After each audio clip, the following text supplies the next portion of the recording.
What if I told you you just didn't know what the scripture was in that moment, and that's the reason why you haven't lived it out to its entirety? Because someone probably either gave you the scripture wrong, or they misquoted it, or they gave it to you in the factor for you to be scared of what God is going to do to you or about your situation. So they put a sense of fear in you, the wrong fear, when you're supposed to have a holy fear, a fear of the Lord, because he's your father. But they didn't tell you that, right? They just gave it to you and say, this is the rule, you're going to do it this way or else.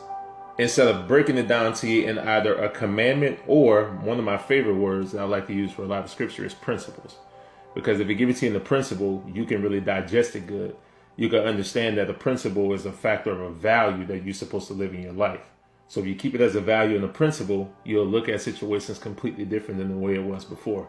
You won't look at it as a way of, okay, I got to pass this test a certain type of way. So as long as I score an A, B, or a C, maybe even a D, I'm good to go. Versus if it's a principle, you're going to figure out, okay, let me self-examine how I'm living. So that way I can go about things a certain type of way. So A, I can live the right way. Number two, I can share with other people. And number three, it can just be fluid in my life. It could be in the way I talk. It's going to be in the way that I feel. It's going to be in the way that I think. And it's going to be in the way that I treat people. The way that I treat people.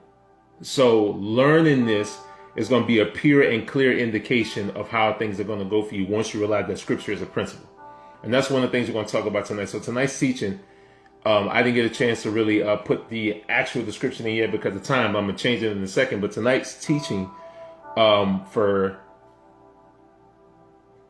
Holy Streams chapter 4 is called 40 Days and 40 Nights. 40 Days and 40 Nights is titled The Jesus Temptation. Now, you're probably wondering why. And the reason being, if you see me look down, you see the paper, you say I got notes, right?